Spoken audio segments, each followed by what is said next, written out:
আকাশবাণী খবর পড়ছি সুস্মিতা সেন।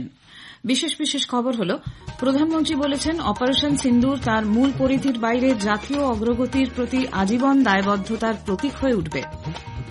2024-25 অর্থবর্ষে দেশে প্রত্যক্ষ বিদেশি বিনিয়োগের পরিমাণ দাঁড়িয়েছে 8,100 কোটি মার্কিন ডলারের বেশি।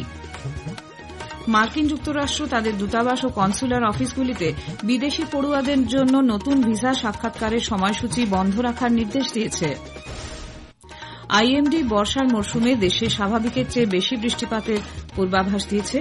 আইপিএল ক্রিকেটে লখনৌ সুপার জায়ান্টকে পরাজিত করে রয়্যাল চ্যালেঞ্জার্স বেঙ্গালুরু প্রথম কোয়ালিফায়ার হিসেবে উঠে এসেছে। আসছি বিস্তারিত খবরে।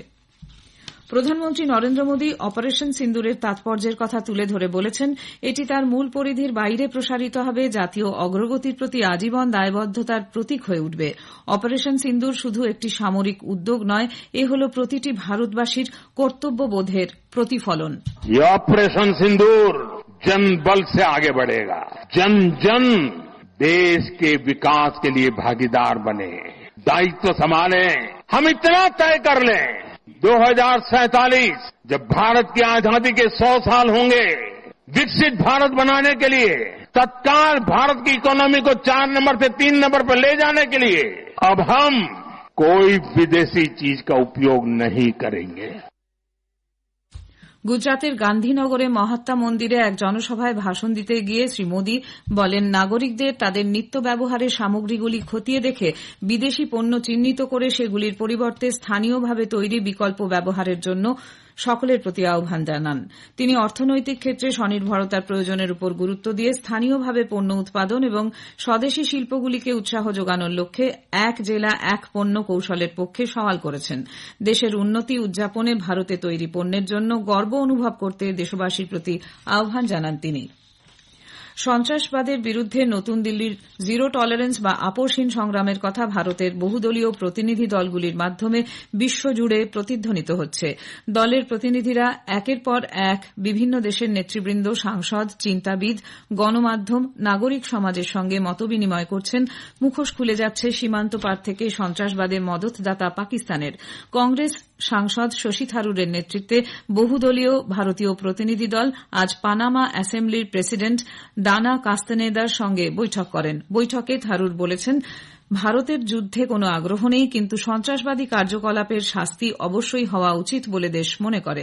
পহেলগাঁও জঙ্গি হানার ষড়যন্ত্রকারীদের বিরুদ্ধে ব্যবস্থা নিতে পাকিস্তান ব্যর্থ হওয়ার পরই ভারত সন্ত্রাসবাদের সদর দপ্তরে আঘাত হেনেছে বলে তিনি মন্তব্য করেন। It was an action of retribution, not the first salvo in a long war. We just wanted to send a clear message to the terrorists. We conducted the strikes at night between 1:05 and 1:30 in the middle of the night, so there would be very few civilians around at that time. Second, we refused to touch any government facilities, even any Pakistani military facilities and any civilian facilities. Only known terrorist bases. দক্ষিণ আফ্রিকায় NCP SCP নেত্রী সুপ্রিয়া সুলের নেতৃত্বে প্রতিনিধি দল operation সিন্দুর অভিযানে ভারতের নিয়ন্ত্রিত এবং নির্দিষ্ট লক্ষ্যে আঘাত এনে উত্তেজনা না বাড়িয়ে সন্ত্রাসবাদ মোকাবিলায় দায়বদ্ধতা সম্পর্কে সংশ্লিষ্ট সব পক্ষকে অবহিত করেন। তারা সন্ত্রাসবাদী এবং তাদের মদতদাতাদের মধ্যে বিভেদ না করার, দশকের পর দশক ভারতের বিরুদ্ধে ব্যবহৃত এবং ব্যবহারের জন্য তৈরি সীমান্ত পারের জঙ্গি পরিকাঠামো ধ্বংস করার উপর বিশেষ গুরুত্ব দেন। প্রতিনিধি দলটি দক্ষিণ আফ্রিকায় বসবাসকারী ভারতীয় সম্প্রদায়ের সঙ্গে মতবিনিময় করেন। যে কোনো রকম সন্ত্রাসবাদের বিরুদ্ধে জাতীয় ঐকমত্য গড়ে তোলার কথা বলেন তারা আজ কেপটাউনে দক্ষিণ আফ্রিকার সংসদ এবং সে দেশের সরকারের মন্ত্রীদের সঙ্গে বৈঠক করবেন। পাকিস্তানের জঙ্গিদের সমর্থনের বিষয়টি সকলের কাছে তুলে ধরতে অন্যান্য প্রতিনিধি দলও বিভিন্ন দেশের নেতৃবৃন্দের সঙ্গে ধারাবাহিকভাবে বৈঠক করছে। জম্মু ও কাশ্মীরের মুখ্যমন্ত্রী ওমর আবদুল্লাহ দক্ষিণ কাশ্মীরের অনন্তনাগ জেলার পহেলগাঁওয়ের কাছে বৈসারানে 22 এপ্রিলের মর্মান্তিক জঙ্গি হামলায় নিহত 26 জনের স্মরণে একটি স্মৃতিসৌধ স্থাপনের কথা ঘোষণা করেছেন। পহেলগাঁওয়ে গতকাল অনুষ্ঠিত জম্মু কাশ্মীর মন্ত্রিসভার বৈঠকের পর জম্মু ও কাশ্মীর পূর্ত দপ্তরকে স্মৃতিসৌধের কাজ শুরু করার নির্দেশ দেওয়া হয়েছে। মুখ্যমন্ত্রী আরও বলেছেন যে স্মৃতিসৌধটি কেবল জমকালোই নয়, বরং সম্মানজনক এবং শ্রদ্ধাপূর্ণ হয় তা নিশ্চিত করার জন্য পরামর্শ চাওয়া হবে। সারা দেশের ভ্রমণ ও ট্যুর ট্যুর অপারেটরদের এক সমাবেশে গতকাল ভাষণ দিতে গিয়ে মুখ্যমন্ত্রী জম্মু ও কাশ্মীরে পর্যটনকে পুনরুজ্জীবিত করার গুরুত্বের উপর জোর দেন। বাইসেরনের ঘটনার পর পর্যটন কেন্দ্রগুলি পুনরায় খোলার বিষয়ে তিনি পর্যটকদের সঙ্গে যোগাযোগে স্বচ্ছতা ও খোলামেলা আলোচনার আহ্বান জানিয়েছেন। উপরাষ্ট্রপতি এবং রাজ্যসভার চেয়ারম্যান জগদীপ ধনখড় বলেছেন, জাতীয় নিরাপত্তার জন্য নিজস্ব শক্তির প্রয়োজন এবং শক্তিমান অবস্থান থেকে যুদ্ধ এড়ানোই সর্বোত্তম পথ। শ্রী ধনখড় বলেন, যুদ্ধের জন্য সর্বদা প্রস্তুত থাকলেই শান্তি সুরক্ষিত থাকে। উপরাষ্ট্রপতি আরও বলেন, শক্তি কেবল প্রযুক্তিগত দক্ষতা, প্রচলিত অস্ত্রের ক্ষমতা থেকেই আসে না, মানুষের থেকেও আসে। নতুন দিল্লিতে গতকাল রাজ্যসভার ইন্টার্নশিপ প্রোগ্রামের উদ্বোধনী অধিবেশনে বক্তব্য রাখতে গিয়ে শ্রী ধনখড় অপারেশন সিন্দুর দেশের মানুষের মানসিকতাকে ব্যাপকভাবে পরিবর্তন করেছে বলে মন্তব্য করেন। For national security, we need indigenous strength. War is best avoided from position of strength. Peace is secured when we are ever ready for war. And therefore, strength comes apart from technological progress, conventional armed strength from people also. 2024-25 অর্থবর্ষে দেশে প্রত্যক্ষ বিদেশি বিনিয়োগের পরিমাণ দাঁড়িয়েছে 8,100 কোটি মার্কিন ডলারের বেশি। 2023-24 অর্থবর্ষের তুলনায় এই পরিমাণ 14% বৃদ্ধি পেয়েছে বলে জানা গেছে। বাণিজ্য ও শিল্প মন্ত্রক এক বিবৃতিতে জানিয়েছে, গত অর্থবর্ষে পরিষেবা ক্ষেত্রে সর্বাধিক প্রত্যক্ষ বিদেশি বিনিয়োগ এসেছে, যা মোট পরিমাণের 19%। এর পরেই রয়েছে কম্পিউটার, সফটওয়্যার ও হার্ডওয়্যার এবং বাণিজ্য ক্ষেত্র। পরিষেবা ক্ষেত্রে এর পরিমাণ আগের বারের 600 কোটি 64 লক্ষ মার্কিন ডলারের চেয়ে প্রায় 41% বেড়ে 900 কোটি 35 লক্ষ ডলারে পৌঁছেছে। সরকারের বিনিয়োগ বান্ধব নীতির ফলেই অধিকাংশ ক্ষেত্রে 100% প্রত্যক্ষ বিদেশি বিনিয়োগ পাওয়ার জন্য নিজেদের উন্মুক্ত রাখা হয়েছে। খবর শুনছেন আকাশবাণী থেকে।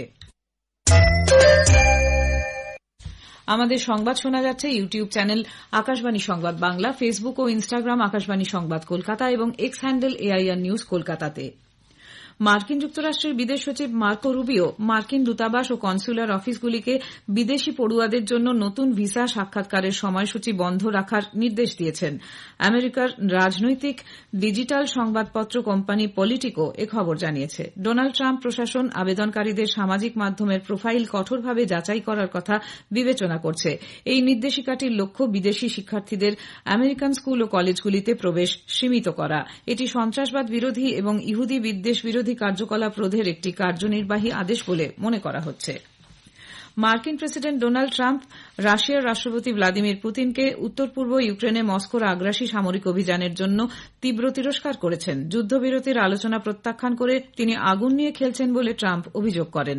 রুশ বাহিনী খার্কিভ অঞ্চল তথা ইউক্রেনীয় শহর ও পরিকাঠামোতে নতুন করে ড্রোন ও ক্ষেপণাস্ত্র হামলা চালানোর পরেই ট্রাম্প এ বিষয়ে সতর্ক করেন।